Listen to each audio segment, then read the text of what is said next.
Well, hello. I want to jump in just for a few moments here today to give a little bit of encouragement and suggestions or recommendations around being the example setter, doing right versus trying to be right, the example setting. Earlier today, I took a trip to Walmart here in New Mexico, and of course, we're on some very tight restrictions due to COVID outbreak and what our governor calls a reset. Um, and I went there prepared to kind of stay in line because right now we can only have 75 people into any store at any given time, which to me, 75, looking at the capacity of Walmart, is very ridiculously low. That's neither here nor there. It's not my job to make that decision. I just my job to kind of be honorable in the way I carry my life and the way I honor those regulations that are put in place. But I'm standing in line, and at the time I'm standing in line, I'm listening to a sermon for the most of the part of there. I think I was in line for maybe 45 minutes before it's my turn to go in. But during this process, as I begin to stand in line and move up with the line and through the line as we was waiting to go in, there were certain spots there where there was in direct sunlight, and some spots there weren't. And the individuals in front of me, you could start seeing them at a certain point shifting over to the right, which was basically in the middle of the road where cars are driving. But there was sunspots there.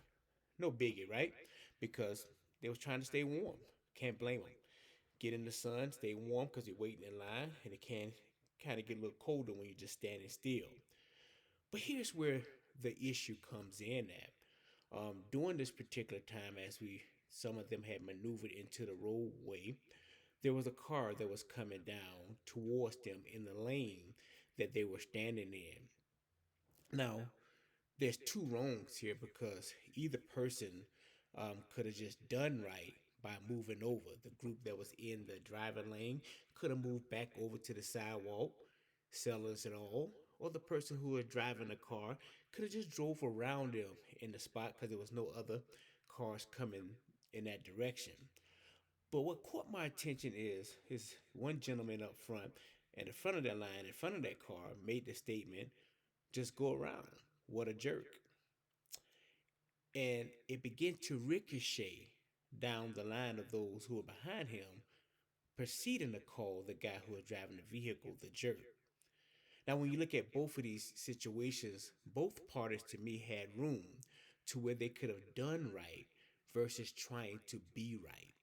And in small situations like this, that normally is very seamless or very innocent, it seems very innocent. It's those small situations that sometimes can lead to a big altercation. And the thoughts went through my mind is, what if this guy in the car had to continue to argue with them in line and got out of the vehicle? What could have happened? Or could have all been prevented if someone had been setting the example according to Christ versus setting the example according to their quick reactions based on their emotions? Because all the first person had to do it in front of the line, if he had just taken a step back on the sidewalk, problem solved. Everyone else behind him probably would have followed suit and done the same thing. That's the power that we have as believers as to taking small actions, taking steps towards setting the appropriate example for those behind us, those who are observing us and watching us to follow. That led me to looking into Titus 2, where Paul is discussing the desired results of gospel living. And verse 6 and 7 reads as follows: In the same way, encourage the young men to be self controlled in everything. Make yourself an example of good works with integrity and dignity in your teaching. So that's the encouragement for you today as we maneuver through this thing we call life. There's numerous opportunities for us to set the example. But we must first understand and be good stewards of the time and the space that God allows us to be in.